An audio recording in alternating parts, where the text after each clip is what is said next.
is episode 72 of the Horse Review. Today, I am joined by my brother Ryan. My name is Sean. Ryan, how are you? My name is Ryan. I'm good, sir. We established your name. Yeah. Oh, yeah. That was weird. Yeah. What's up, man? How you doing? Hey, good. For the next 4 weeks, I'm going to be calling everybody sir, my lord, or my lady. 4 weeks? After, Game of Thrones. That's more than 4 weeks, isn't it? Isn't it like... Well, by the time this episode weeks? airs, it would be 2 aired, and then there would be 4, because 2 plus 4 is 6. Oh, look at you dropping knowledge. That's why you're Game the of Thrones smart math. one. Smart one. So. You must have a dire wolf in your pocket. Yeah. So, you're going ready. Okay, so Raven. Yeah, Game of Thrones came and went. Yes. Thoughts? Well, it was nice to see everybody back together again. Yeah, they definitely did the bands back together episode. Yeah, like, hey, everybody. It's cool to see other characters interacting with characters they don't interact with, Yeah, first time, like, the whole series. Yeah. Almost, since season 1. Yeah. It's like, so you won't have all those cut scene, like, hey, what's this guy doing? Remember this guy? Because that's how the books are. Like, I just realized the books, like, my goal of getting all 5 books read by the time the season started, I was just shy of 1 book. Oh, wow. So I think I did a pretty good job. But I realized that book 4, like, takes place in a different part of the realm, and then book 5 takes place in another part of the realm. So now I realize that the stuff with Ramsay, torturing Theon, which is way more horrific in the book, by the way, they held off on that till book 5. So now they're getting into that stuff. So interesting to see, where the books leave off and where the show started picking up on its own kind of thread. Yeah, I mean, there's no way I'm going to ever read those books. Unless I'm like living in some log cabin with no internet, and I'm like 60 years old. I'm like, I might as well get around to it. Audiobooks, I'm sure, you'll get the voices and whatnot. Yeah, there's a chance of that. There's a possibility. I mean, did you enjoy it? Yeah, I did. I thought it was going to be like an hour and a half. So I was like, yeah. And then it's like, I'm a little disappointed it was an hour. Yeah. I mean, it was super okay. quick. I understand there's going to be like a hell of a setup, and I just fear that the first 2 or 3 episodes are like all setup, resolve plot points, check, check, check. You know what I mean? Like, I would prefer it to stay a little bit more ambiguous and not resolve everything. Yeah. I mean, I wouldn't say it sucked, but it just wasn't that entertaining. Yeah, I mean, it was kind of like it came and it went really quick, and I was like, oh, that's it. Yeah. It's okay. Well, the little dragon ride was kind of stupid. It was like, okay. Yeah. That was, I can show he already rode the dragon. world. And the dragon was all eyeballing him, he's like, what are you going to do? I know. He's got that little Aladdin moment going on. Yeah. Just riding around the dragons. It's just a whole new world. Yeah. Nice. I saw a video today of like them playing that song with the dragons flying around. It's perfect. Makes sense. But I'm all in on the dragons. They look pretty cool. Yeah. I don't know how you're going to hang on to those things, though. That's kind of far-fetched. I'm like, come on. Yeah. At least like a bridle or something. So, I mean, big plot points, and we'll move on. So, yeah, what's his name? Jon Snow finds out that he's sleeping with his aunt. Because he's Sam. Her blood. He took it pretty good though. Yeah, I mean, but what do you think is going to happen now? Because now, like, is he going to go for the throne, or is he going to concede to her? And then, everyone's pushing for the Iron Throne. Remains consistent. Everybody's sleeping with everybody else, regardless of bloodline. Sure. And that's pretty much, reinforced in the books, like how a lot of the bloodlines have, they were done either like purposefully, or in the case of Cersei and Jaime, it's just brotherly, sisterly love. Sure. Different kind, So I don't know. Might be grossed out by he has to go back to her, but the funny, the sparks are flying between, or they're starting to fly between Sansa Stark and Dany Targaryen. Yeah. A little bit. You could sense the tension going on there. A little bit. Yep. What do you think about the last scene, which was probably the coolest one in the whole whole show, right? That's like, hey, remember me? I know. Totally. It's like, I know what you did. That was kind of that look. I mean, it was so cool. I mean, because Jaime, like, he's, for all the terrible things he's done, he's very likable just because of his, like, he's got that character. sense of that sense of humor kind of runs in the family. So it's like, but he fucked up. You know he did something horrible, and he's gonna have to pay for it. I mean, that's the karmic wheel of the show. It's gonna happen. Yeah. So, but that moment set him down the path. Graham was just mad dogging him. Yeah, I mean, totally. He was just totally like, oh shit. Yeah. He could have totally avoided that. You did. Yeah. Hey, remember me? Well, like, everybody kind of knows now. I mean, it's not like, Yeah. he was holding the secret then, but now it's like everyone's dirty laundry is all out there. Everyone knows it. Right. Yeah, that was probably, yeah, you're right. That was probably the coolest part. I started rubbing my hands together, just be like, well, what's going to happen now? And then credits, and you're like, Yeah. Hour and a half. It was like, more like an hour, and then like those little interviews they do. So whatever. Well, we wanted to keep the tension between the flibbity flabbity, and you're like, okay, who cares? Right. My character is like, come on. Yeah. Okay. All right. Well, I mean, we'll see where it goes from here. Yeah. Just taking the notes. Wanted to bring up another old show that I got sucked into. I keep referencing this show, Sons of Anarchy.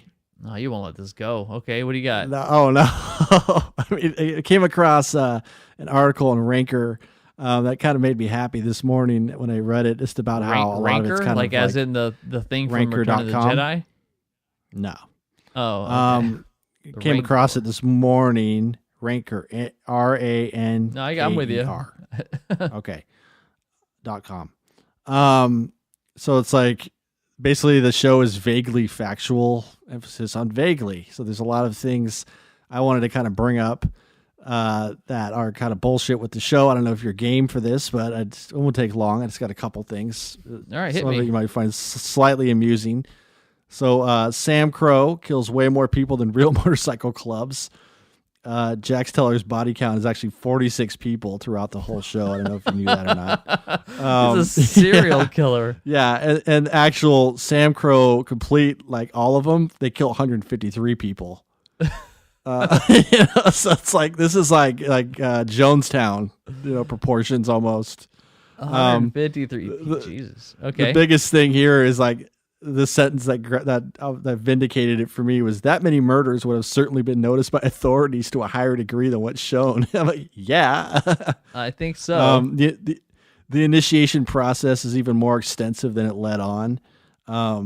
There's like just some random, like, very brief, like probation and hazing with the prospects, but in real life, like it takes a long time for that to kind of happen. So, sometimes in some instances they're subjected to beatings, they're humiliated, or forced to cook and consume human waste, which I don't remember that being on the show. My favorite one was was like the misogyny of the motorcycle clubs in real life. We specifically Gemma Teller.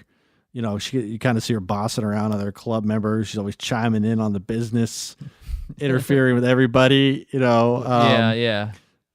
One biker, however, said this. He said, Gemma's position in the club ain't gonna happen ever. She'd have been taken out back and corrected halfway through the first episode in the real world. And if she didn't learn from that experience, it would have been repeated as necessary until she finally learned, or left. Jeez. It's pretty hardcore. So, yeah. Taken out back and corrected. What does that mean? Whoa. Yeah. Yeah, and that's the next part. Women are more respected on the show than in most clubs, like a lot of the motorcycle clubs. Yeah, so I thought it was pretty funny. The misplaced violence, it's just like, it's just happening so much. It's just insane. Mm-hmm.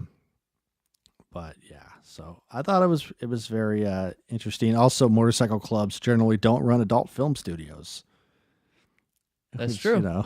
Yeah, it's like not that I know of. Guess stay a little more low on that. Outsmarting the feds doesn't really happen. I mean, come on.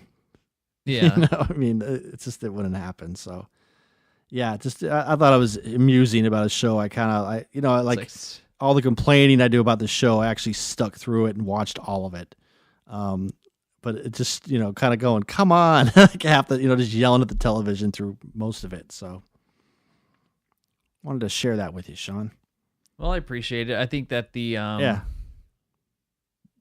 I think that they're just winging it, like season to season or episode to episode, not really realizing the momentum they're building. Like, yeah, we kind of made the world's biggest murderer ever within a single person, Sure. As their character. I don't know. That show's ridiculous. It's entertaining, but it's ridiculous. Yeah. A lot of implausibility. It's totally where it's just like, yeah, this is television, and then there's reality. Yeah, there's reality. You don't acknowledge reality, you get taken out back and corrected. Like, okay. Oh boy. Yeah. So yeah, exciting that everybody got to see the little Star Wars teaser. Yeah. What'd you think? Very cool. Lando is back. Old Lando. Mm-hmm. Not childish Lando Gambino. Well, clearly the dude's like double the size. Yeah. He's got it ballooned up a little bit. Yeah, it's like Lando ate Lando. Yeah. Pretty cool. Like, everyone's back. So it's like we get Lando, and then we also get the Emperor. We hear him cackling in the very end. Don't actually see him, but pretty unmistakable. And then, he was at the Star Wars celebration, so it's back. The actual actor. Yeah. Yeah, and he actually, the lights came up, and he said, roll it again, in his Emperor voice, and they did, so. Yeah. December 20th, that's coming. Luke, some words of wisdom will always be with you. No one's ever really gone. So you think Luke's going to come back and tune him up? Oh, totally. That's just. I mean, the Rise of Skywalker either means that Rey is a Skywalker, or Luke's going to come back and tune up some people in the Force. He's not going to be like that little ghost hanging out in the corner like the other ones. Yeah. But I mean, I was reading about some lore, how they said that in the books and things like that, that the Emperor would transfer his essence or being into other host bodies. And so that was a George Lucas thing. And it sounds like, Snoke could have been just another avatar of the Emperor, same being that transfers from one to the other. So if they kept him alive, if he lived or survived when Luke tossed him off that little building, they could have, with his Sith powers, taken over another body. Sure. Which is something that's very common, I guess, in some of the Star Wars lore. So that's one probable thing to kind of explain what maybe Snoke's deal is. Yes. But it also may have been something to where, Snoke's death was intentional to kind of set forth a chain of events to bring back Emperor or something along those lines. Say Snoke again. Like Snoke? Yeah. Snoke? Say it again. Why? All right, anyway. You're way into that. Yeah. Yeah, and then it looked cool. I mean, it looks interesting. There's really no plot points or anything going on other than the name The Rise of Skywalker, which is kind of interesting. Did we get this much info this far in advance on the last movie, I wonder? No, not really. Yeah. I mean, J.J. Abrams said that he's going to honor what the last movie did, but they're going to elaborate and expand on it. So, for example, like, Rey's parents are not really anybody. Like, he might respect what was done in the last movie, but then play off of that somehow. So there's some possibilities that is still in play. I mean, who cares? Right. Yeah, I don't know. I mean, like they wrote the script around scenes and footage they had with Leia. So, because they recorded extra stuff from the last one that, shows, so they didn't have to do a CGI version of her. So they kind of really manipulated the script so that they could use that footage within some kind of context. And it's currently supposed to be the longest Star Wars movie ever. I mean, the last one was like 2 hours and 20 something minutes. Almost 2 hours and maybe a little bit longer than that. Cool. But right now, right now Abrams said he has like a 90-minute cut, but he's not done editing. I was like, 90 minutes? Come on. Step it up. Check. For real. It's not a comedy. Step it up. I mean, Yeah. Was this a Adam Sandler production? Yeah. Happy Gilmore or Happy something Madison? Pants. Yeah, Happy Madison. Nice. Yeah. All right. What else is exciting week? Another Lion King trailer. Some we had that. We had some other stuff in the news I wanted to get to really quick. Notre Dame burning down. Oh yeah. Disney's advanced $5 million to help rebuild it, or $5 million. So that's a good thing. And Julian Assange was let go. Yep, that was kind of interesting. Yeah, Trevor Noah said a funny thing. He said they carried him out like an old couch. I was like, yeah, that's how it kind of looked when they did it. Do you know why though? Like he was kicked out of the house or whatever, the Ecuador. I don't know the specifics. I read some stuff about the story, but I never really went too far into it. Basically, they said he was an inherited problem and a stone in the shoe.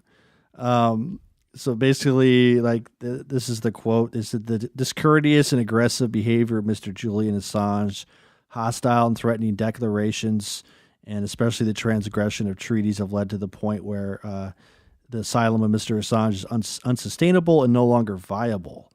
So they're saying things like, "Here are the reasons Ecuador says it could no longer offer him asylum." All right, and then the first one in bold print: feces. Okay. So I was like, oh. At first I thought I read it wrong. I was like, faces or no, feces. Interior Minister Maria Paula Romo told reporters Thursday that the previous administration had allowed Assange to get away with behavior like putting feces on the walls of the embassy and other behaviors of that nature, which usually is like with you? Right. That's like psychotic behavior. So it's like that's costs. Foreign Minister Valencia told the assembly that the country had spent a total of $5.8 million in security costs. And they laid out about $400,000 in medical, food, laundry, and legal expenses just for Mr. Assange. Skateboarding. Some of Assange's most erratic behavior inside the embassy includes skateboarding, which led to damaged floors, walls, and doors. And he also liked to play soccer. Inside. Yeah, right. Like Donatello. He also liked to play soccer inside with many of the guests who visited. Well, what's he supposed to do? He can't leave. Yeah. Yeah. And then on one occasion, a security guard took the ball away. And then the WikiLeaks founder shoved the guard, grabbed the ball, and launched the ball at his body. So it does not end. Hygiene. Valencia told lawmakers that Assange had improper hygiene practices. It didn't really specify exactly what those were, but they're so fed up with his personal habits they issued a memo demanding he clean up after himself. Aggressive behavior. His behavior towards embassy staff is called aggressive. This included insulting an embassy staff and using a loudspeaker in the middle of the night. He also used to block security cameras and accuse the staff of spying on him. Ironic right there. Jeez. Yeah.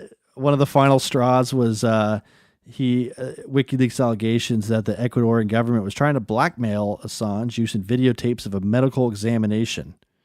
And they also finally had concerns about his health. They said mental and physical health deteriorating.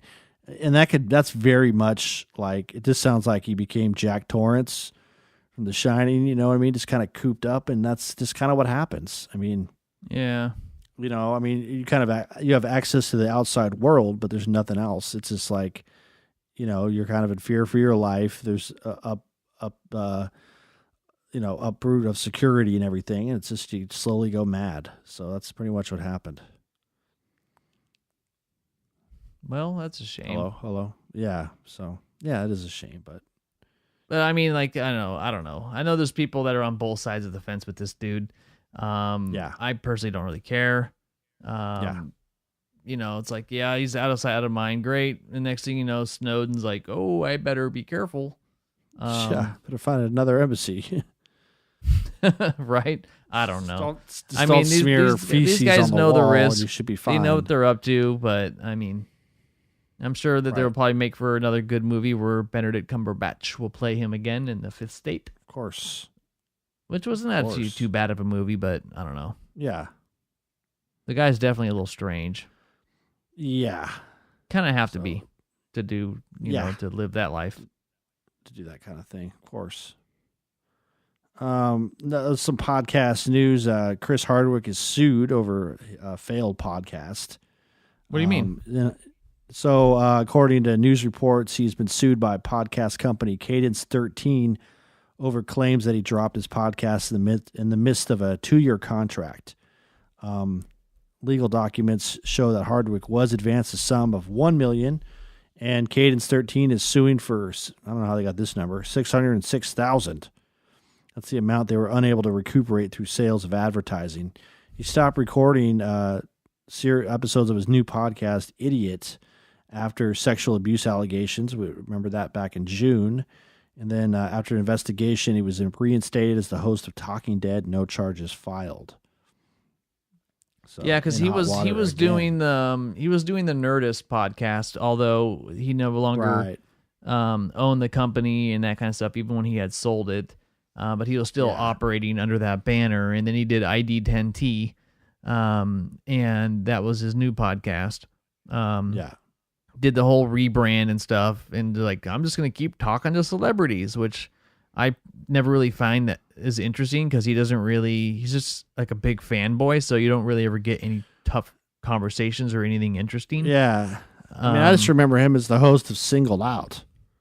Yeah. Back in the day. So it's like, but it's like, in the after show for Walking Dead is just it's a silly concept, to be honest with you. It is. I mean, you just kind of want those people to stay in that world. It is pretty clever, though. I guess silly for me. Just to me, it's like, it is clever, and it's, I guess it's mildly entertaining to see these people, but it's like, okay, Hello? I mean, he had I'm just thinking, give me a second here. Yeah. Hello? Hello? Anyone there? Hello? Impatient is bastard. This thing on? Yeah, I mean, like, if you're way into The Walking Dead, then The Talking Dead's a great show to watch, because then you get to kind of see other people's opinions on the plot points and things you just saw. They killed characters off on a pretty regular pace, so you get to see them right away, blah, blah, blah. But they have their little bits and all that kind of stuff. But it is, it's a little bit fan service, a little heavy on some of that. Yeah, I don't know. I mean, that I've heard that show's actually gotten better since they like made some big changes, because they were losing some ratings and stuff. But it might be something that once it comes back to Netflix, I'll burn through a bunch of episodes and catch up. But as a serial week to week or something like that, I just can't do it with that show. I don't know when I have them kind of stockpiled. Yeah, I'm kind of stockpiled. I think maybe I'm caught up to like the last month and a half. Oh, so wow. I think like the second part. Yeah, I think I'm doing pretty good. I'm a fan of the comics. I think the comics it getting better? are good. It's just they're kind of taking it in a slightly different direction, I guess. You're still going to have those characters, but you're always going to have new characters coming in. So it's kind of like you do have to kind of watch it in succession, because then you're like, if you go back to it after a while, you're like, wait, who's this guy again? And then you have to go back and kind of backtrack it. It's a linear story. Totally. Yeah, I'm with you on that. That's kind of like how it goes, but that's most shows, I guess. So I saw a news story where Netflix kind of released some numbers, which they normally don't do. And they said, oh yeah, over 40 million, 45 million households have been watching The Umbrella Academy on Netflix. Okay. And I'm like, what the hell is The Umbrella Academy? Yeah. Have you heard of it? I've heard of it. I know it's based on a comic book, I believe. Yes, I watched the first episode. Yeah. I don't know. Were you going to watch Seems it? a little like one of those. Eventually, I'll get to it. I've said that about Harry Potter like 10 years ago, but yeah, I'll get to it. If it takes a podcast, I'll watch it. Yeah, we'll get you to watch it. Yeah, it's like kind of like magical mystery stuff going on, or like what's going on? No. So I honestly went in totally blind, not knowing anything about it. So, I guess on some day in like the 80s, 42 babies were born on the same day, where the mothers were not pregnant that morning. So all of a sudden, like the babies went from 0 to 100 in the womb like right away.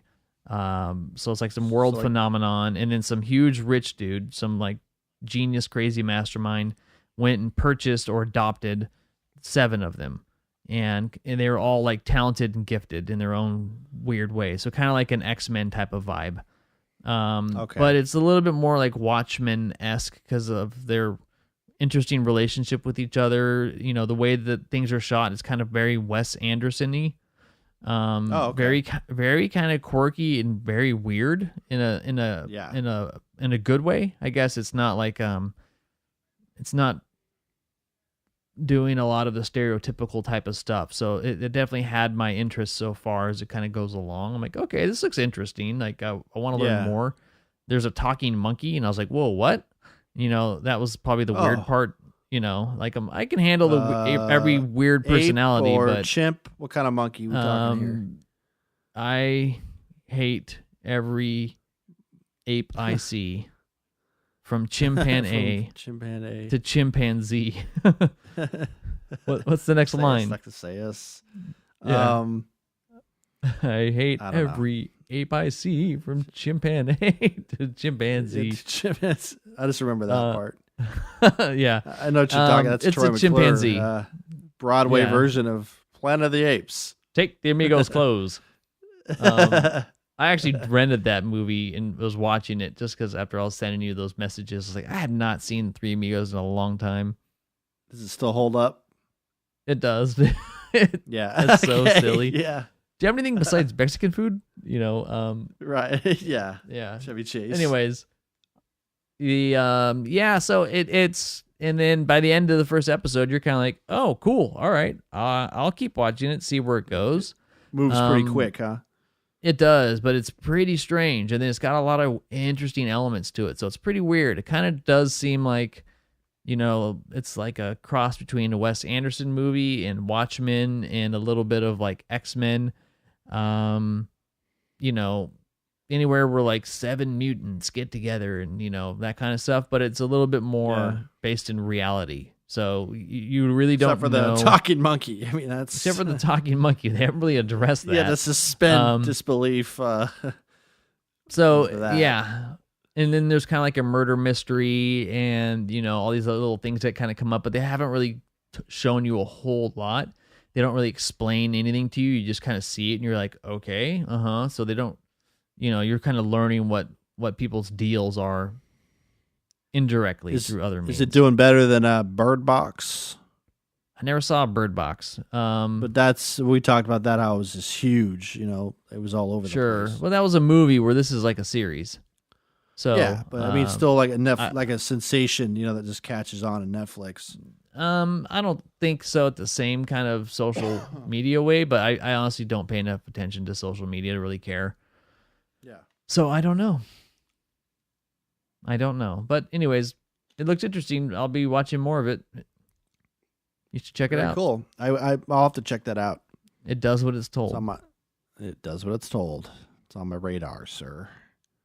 All right. Well, there's really nothing much else out, so it's like, hey, the movie we're about to talk about, it just kind of popped up, and I was like, oh, what's this? I know, but before we get there, I remembered something. I saw Vice. Oh, okay. Yeah, I So what'd you watched think? that like a week ago. I didn't think it was that good of a movie. Okay. I mean the performances were okay, but the movie's a little Yeah. hard to follow. Sure. I think the editing was a little too clever for its own good. So it was Yeah. kind of like, where are you going with a lot of this? Like it went from like weird, funny to this or that, and kind of really created like a very light heart to like a lot of these like people that made like real decisions about stuff. So it kind of had the little bit of tongue in cheek, and it didn't have Kind of like a drama tone to it. stuff.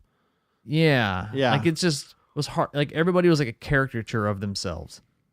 Yeah. You know what I mean? So like even like I thought Yeah. Sam Rockwell was excellent as Bush, but at the same time, like they never really showed the whole range of Bush. They just showed like one side of him. And then, you know, Steve Carell was funny as Rumsfeld, but you know, I just kept seeing Steve Carell and like the smart assness. I mean, Christian Bale did great as Dick Cheney. I mean, he was really good. But Amy after a while, Adams you did almost too. kind of, it just, it seemed a little too, like, I guess, campy a little bit, where it didn't feel as, I wouldn't say respectful, because not necessarily that those people need respect. But it just didn't seem like it was, it didn't feel historical. Yeah. But I learned a lot. It was very interesting. Yeah. Like, you know, it's a very clever movie. But I had a hard time following it at times.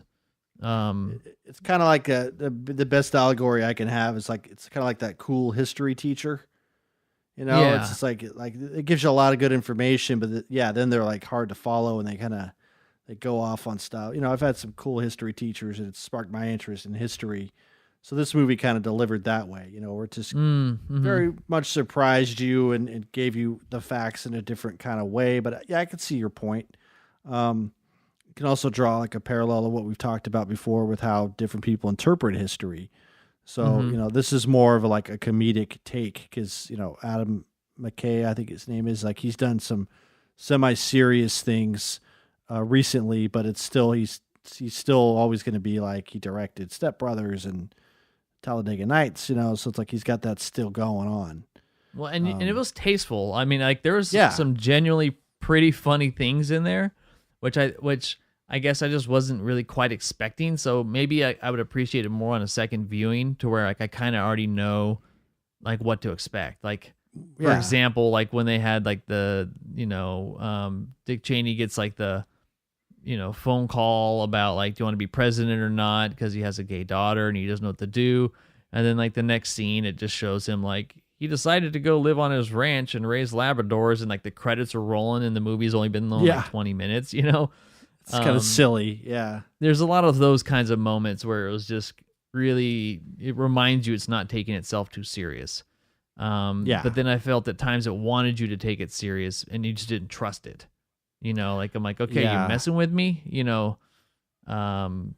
Interesting to see what the family and what Dick Cheney himself thinks about it, you know. That's true. I haven't really seen anything coming up on my radar about that. So, but we did get a Nucky Thompson's brother sighting. Yes, we did. You know, in this movie. Stay away from my albeit family. Briefly. Yeah. Okay. Nucky Thompson's man of brother. few words, that Dick Cheney. That guy's always a drunk in everything he plays. Yeah. He's great. Pretty I love much. him though. He's great. Yeah, he is. I don't know great. why. That guy's just so interesting to watch. He like his typecast and stuff like that. Sure. Just a hothead, raging drunk father. It's like perfect. It's like he's like the perfect drunk dad. Yeah. But anyway, sorry to cut you off. So yeah, it's kind of been a light week, and Ryan says to me, "Hey, watch The Silence on Netflix." And I immediately thought, you said no. I already watched it. I said no. I was like, I already saw that shit, and it put me to sleep. Oh, and then I looked it up, and I was like, oh, this isn't Silence. It's The Silence. There's an article in front of it, so it's yes. Yeah, it changes. So not the Martin Scorsese, I can't fall asleep, so I'm just gonna turn on the TV movie. Yeah, right. With Qui-Gon Jinn and Spider-Man having trouble out in Japan. And they're wrestling with Jesus. Right? Yeah, pretty much. What do you get when you put Qui-Gon Jinn, Spider-Man, and Jesus all on the same island? Japanese Qui-Gon Jinn. Oh, and Kylo Ren too. And Kylo Ren, yeah. Yeah, right. Yeah, I mean, so you know. Kylo Ren, Yeah. Qui-Gon Yeah. Jinn, and Spider-Man go to an island to preach Jesus. What's the worst that could happen? Well, you get dipped upside down, on the ground. Like it's not gonna end well. Yeah. All right, so set it up, dude. This is your pick. Well, Tell me the Netflix premise. What's going on here? Netflix has pretty much been releasing these movies like either kind of two kinds that I've seen recently. There's a true crime, so we have plenty of that. And then there's like the kind of schlocky horror films, and this definitely falls into the latter category. The Silence, not Silence, but The Silence is basically very familiar, like the plot of it, of a movie that we already saw and talked about a while ago. So maybe the audience could figure out, or I'm sure you figured it out within a few minutes. Yeah, right away. I was like, oh. Yeah, I was like, okay. So you have Stanley Tucci. You have who's Don Draper's daughter. Yeah, or Sabrina. Don Draper, Sally, right? Yeah, Sally Draper, who's Draper's deaf. daughter. Okay, she is deaf. Bold, dude. Yeah. And the whole family is basically they have learned to communicate with her, obviously through sign language. So that's pretty convenient for how we set the story up. Because in the beginning we see that somebody has unlocked a tomb or something underground and releases. The only thing I can describe them as is like fucking harpies. Like what were bats, dude? Yeah, what were those things? They're just like hell bats. It's like Nosferatu with wings. Yeah, like but harpies. They weren't harpies. Well, what is a harpy exactly? Because I thought these were harpies. Isn't a harpy like a little witch-looking lady thing that screams and flies around like a little devil tail? Yeah, that's what these things harpy. were. No, they weren't. They look like little. They look like the Republic in Star Wars' ships. Harpy, Urban Dictionary, harpy, creature from Greek mythology, had the head of a woman atop a winged body. Oh, okay. My old chemistry teacher was very deaf, old, bitchy, and queen of the harpies. That's queen of the harpies they provided. Okay, yeah, thanks. That's a word you're just gonna drop into normal conversation. Yeah. Okay, so maybe not harpies, but basically like big bat-looking things. Yeah, and they are blind like bats, and so basically it's like the other movie where they attack and everything kind of goes to shit, and you have to be very quiet around these things. They hear you. They'll attack. They hear you, but they can't see you. But they. Yeah. So it basically stole a plot of A Quiet Place. It's a blind piranha with wings. Yeah. That listens. They totally ripped off the plot of A Quiet Place. Yeah. I mean, before we go down this, and we don't need to worry about spoilers because this movie's terrible. But no one's gonna see it. I feel like Netflix has made like a new genre of movies, and it's I call them B+ movies, right? So you kind of had like your blockbusters, things that make it to the movie theater. And then you had like your B movies, and most B movies are so terrible, like they're not worth your time. And then there's B+ movies, which are just a notch better to where you'll get through the whole thing, but it didn't need to be made. And so I'm looking at this. A couple name actors in there, and Yeah, like I look at this and I'm kind of going like, why was this made? Like what did they? Other than ripping off another movie. Exactly. Yeah. So it's like they're ripping off a movie, and I don't know. I just don't understand why they had to make this movie. Like it has nothing unique. It doesn't contribute anything. And I'm seeing several articles that basically follow the same. One of them says Netflix thinks we won't notice if it just remakes A Quiet Place with different actors and a new title. It's like, yeah, pretty much. Yeah. In the first line, Netflix has some serious FOMO. I don't know what that means, but. FOMO. First, what is it? Yeah. I know what that. Oh yeah. It's like Fear of missing out. That's what it is. Okay. It's like a hipster term or something. I don't know. Sure. Yeah, I mean, here's what I think. Everything that's silent. I think they're place, making this a quiet place that isn't. Okay. Here's the tricky part though. It's like it's well made, like it's well acted. They did a good job with the CGI, but like it's like if you went to a community college on how to write a screenplay, like this would probably be like one of their submissions to where community college. Like let's just check off all like the plot points. So it's like, okay, we introduce I'm just gonna run through it really quick. It's like they start off and they show like the likable father who's Stanley Tucci, who I mean, what is he best known for? I mean, the only thing I've Devil seen Wears him Prada, in Nigel. what was the movie where the Peter Jackson movie where like he kept the girl locked up underground? Lovely Bones. Lovely Bones. So he was the creep in that. That's pretty much all I remember. Yeah, Devil Wears Prada. I know that he was in the Terminal. Up with another guy. He was in the Terminal. Tom Hanks, where he's like, that's probably where I first remember him. I mean, he's done a ton of movies. He's a good actor, but yeah, he is. So anyway, so they show him that he's like the construction superintendent kind of guy. And so you instantly kind of go like, oh, he's kind of smart. And then they introduce his uncle Greg or whoever, who's kind of the dumb lug, but hangs around the family. And then they introduce like the, troublemaker son, the loud Rottweiler, and then the deaf girl who's getting his deaf daughter who's getting teased for being deaf and carries around a little iPad and has like a little bit of a boyfriend. And then the mom who was, obviously not enough to woo, what's his head from Lord of the Rings. She's in Lord of the Rings. She's the daughter of, you elven have no people. Place here. The elven people. Gandalf the Grey. That guy's daughter. You know what I'm talking about? What's his name? Yeah. The horse people. I don't know. The horse. Yeah. Yes. So she's that works for me. Yeah. The horse people. Right? Doesn't it? Yeah. That was my takeaway. I was like, that's the. Yeah.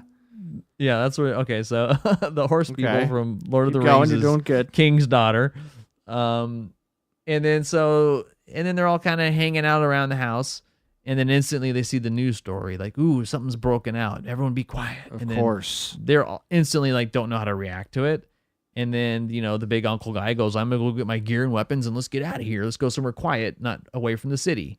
Let's all jump in our little van caravan."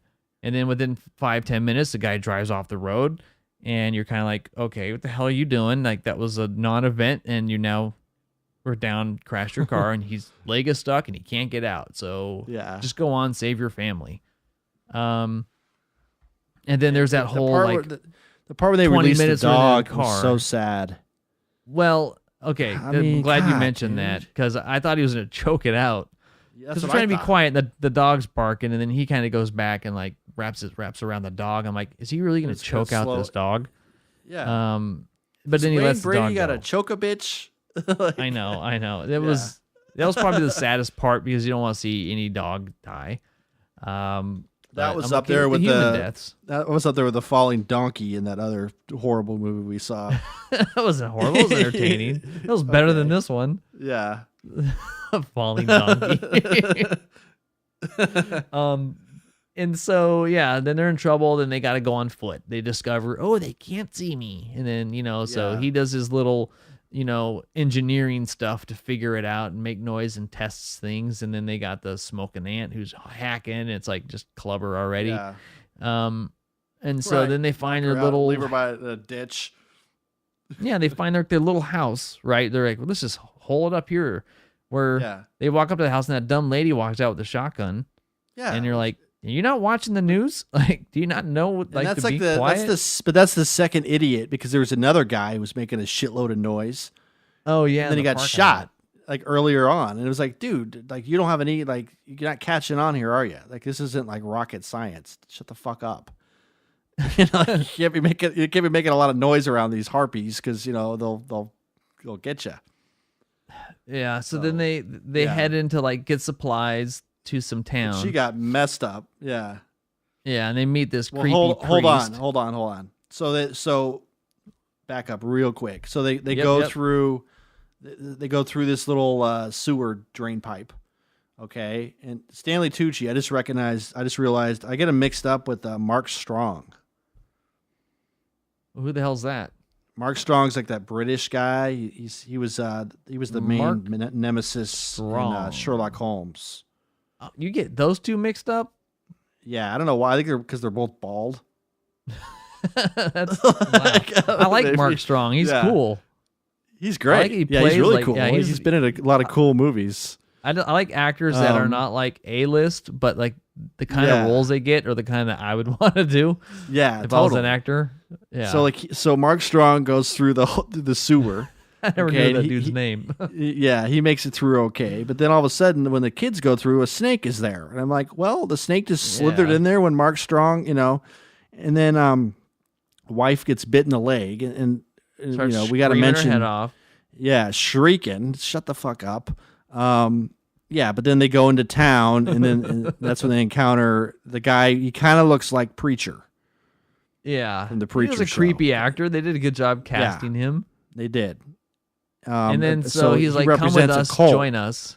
Yeah, some cult, of course. Jesus shows up. Tongues out. But here's what I don't understand, right? Because they meet that guy, and then next thing you know, he shows up at their doorstep with like 5 or 6 people, and they're like, we want the girl, she's fertile. Very cordial. And so here's what I don't understand, right? And I'm just trying to like walk with me on this one. Yeah. Timeline of events is somebody triggers these harpies out of the cave, and they see that thing at night.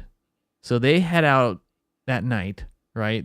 And they go on their caravan. The next afternoon at daybreak, the guy crashes his car, right? Okay. So we're not even 12 hours away from 24 hours at. Not even, right?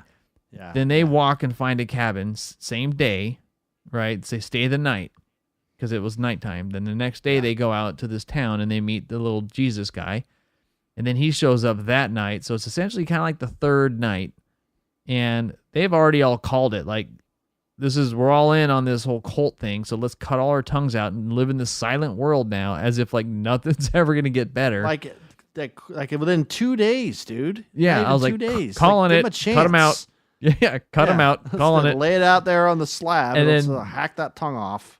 And now we're looking for fertile women, and like it's the end time. It was just like, dude, stupid. Overreact much?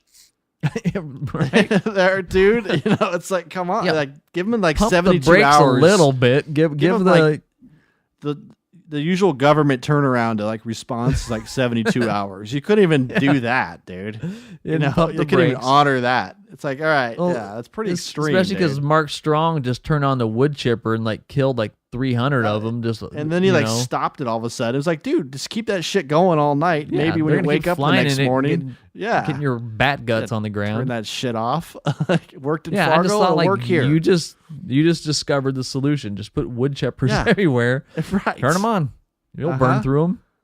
Yeah. So then they have like this clever thing, right? Which is like one of the clever moments of the movie, I guess, to where they send a girl in, a suicide bomber, into their house, but she's not a suicide bomber. She has a bunch of iPhones and Android phones bomber taped to her belly, so the iPhones all go off and start ringing. But and then coincidentally, they tape them all over the house. It's like the same rings that are on my alarm in the morning. So I was like, oh, hey, I can relate to this. Know. I mean, it's like, okay, clever, but also kind of really unpractical because like, you're setting timers and then you're taping these cell phones up. Like that's your way to try to like scare them out of the house. Like that's the best you could come up with is that elaborate, okay, we're going to get 50 cell phones and we're going to tape them all around this cabin and then set the timers to go off at the same time. And then we can get this fertile girl. And by the way, how do they get up to the second floor window and then staple it or tape it onto the window without anyone noticing?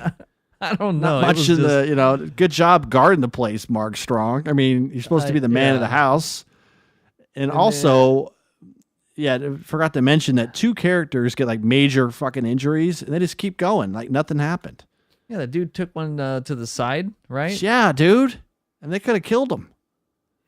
Yeah, I I don't mean, know. and then what's her name got like all ravaged on her leg, and it's like, oh, all you need is antibiotics, and then next day she's walking around. No problem. So very Well, very suspect. Major problem. After the cell phone attack with all the sound and the little harpies show up, and then they're having like this little shh, don't say nothing war out in front of the house. Like they're just waltz on in and grab whisper his daughter. war. Yeah, shut the fuck up. Right. Shut up. Don't you shut the fuck up. Shut up. Like, shh, they can hear you, motherfucker. Shut up. Yeah. That was great.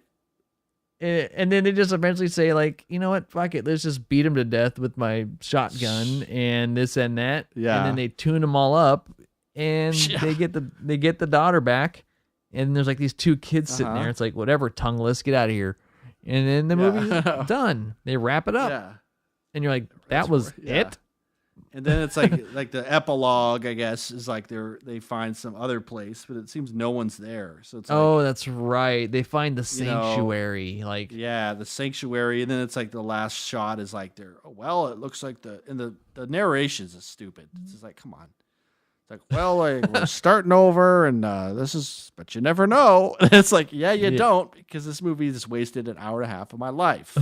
Well, What do I do when a movie wastes an hour and a half of my life? I recommend it to someone else so they can waste an hour and a half of their life. It's just like, It's like you're a just the kind of time-sucking guy who's hot like potato. passing along STDs. Yeah. Like, well, now it's your problem. The time-sucking hot potato. It's like, hey. Yeah, I mean, Wanna here's the other thing. mention Like, if it something. really was the end of times, and me and like 30 people are clever enough to get like a good thing going, I think the last thing I'm gonna do is like have like a marketing scheme and like brand it and come up with a name and then put like wayfinding and messaging around like, hey, now we're gonna call it Paradise, and I'm gonna put some stuff, and I want more people to come here and eat the limited supplies I have. I don't know. It's just that whole thing that's what people do in the end. Like, no. Yeah. I'm good. This is way too many people already. Yeah. Sorry. All right. One thing So I I know need to we've been mention- slamming this movie more than enough, Yeah. and it deserves every criticism, but I still Well, I have want a you to little- watch it just to go along with this ride and see if you think it's as ridiculous as it is. Because why did Netflix make it? Well, Like, why is this maybe a I movie? could shed some light on this situation.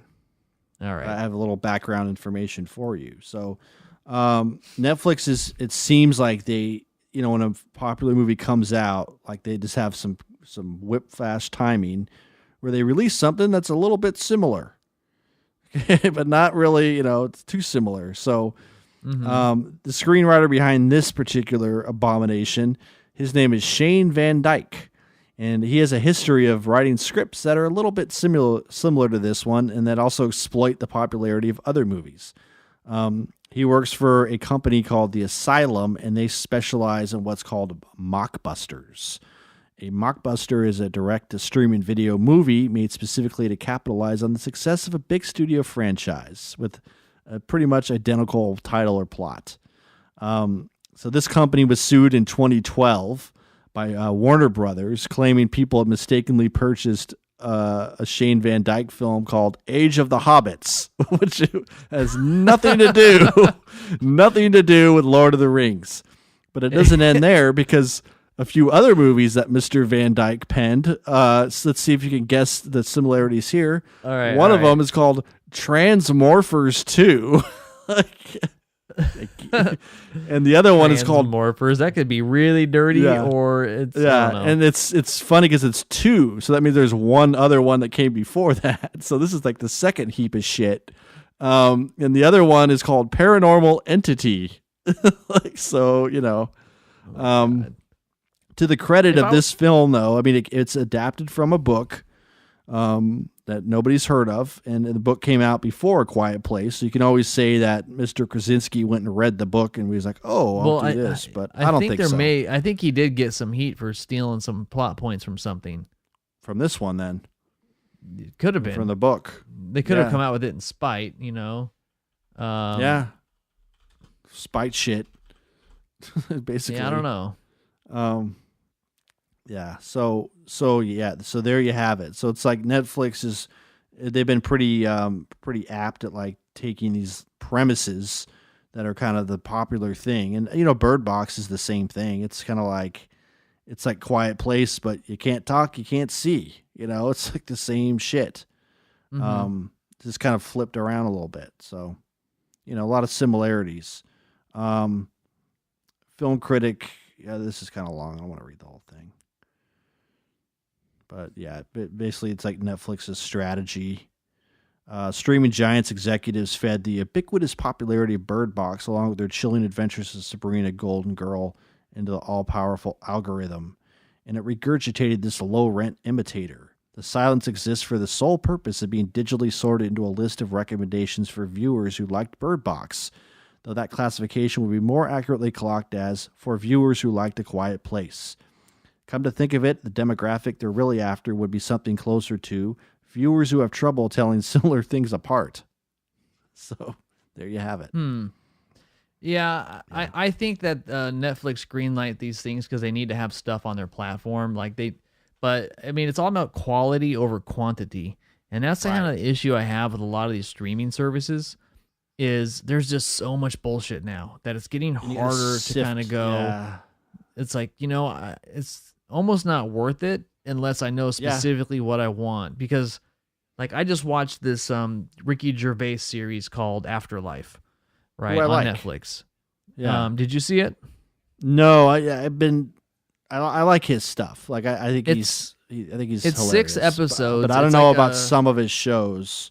Well, it's interesting because it's like it's 6 episodes. It's a BBC feeling. It's like super British. Clearly, it's like, but it's soap opera-esque British. He wrote and directed the whole thing. You can get through like the whole season 1 in like 3.5 hours.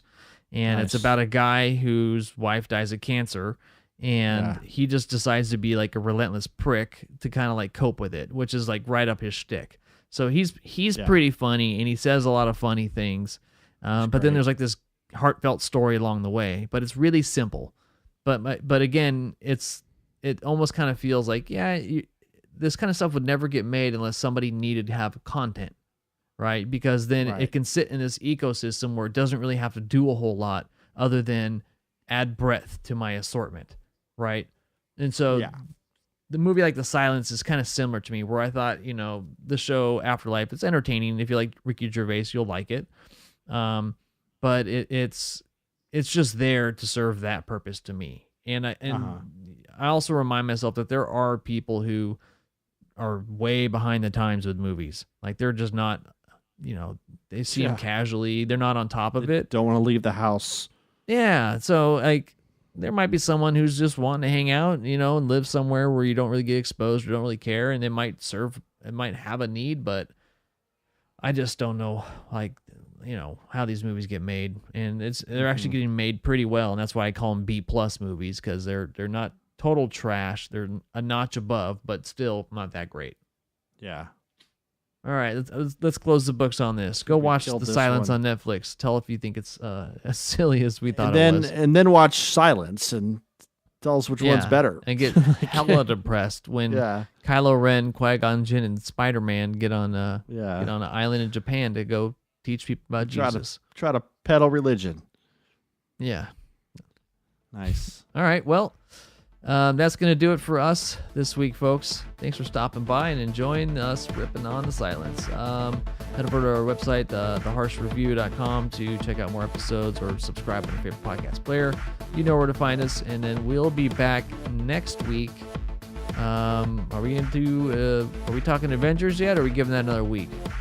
We could give it another week. We usually record now middle week, and when we record next, it'll be around the a couple days weeks before the Avengers premiere. Then. Yeah. Okay. Yeah. Okay. I think it'll be safe. We could let that sink in, and then we could kind of rip into some of the spoilers. And it's gonna be a long movie, but I'm not gonna sit there with a notepad. No, I don't do that anyways. If I don't remember it, then it wasn't worth talking about. Yeah. All right. I do sometimes take notes on the previews, or I just write down you know what I mean? Because sometimes you forget them. Like weird by the face. Time the movie's What's over. up with the foot? Things like that. Yeah. No, I'm with you. That's a good point. Yeah. All right. Well, thanks for checking out the show. We'll see you next week with something hopefully better than The Silence. My name is Sean. Nice. And I'm Ryan. Have a good one.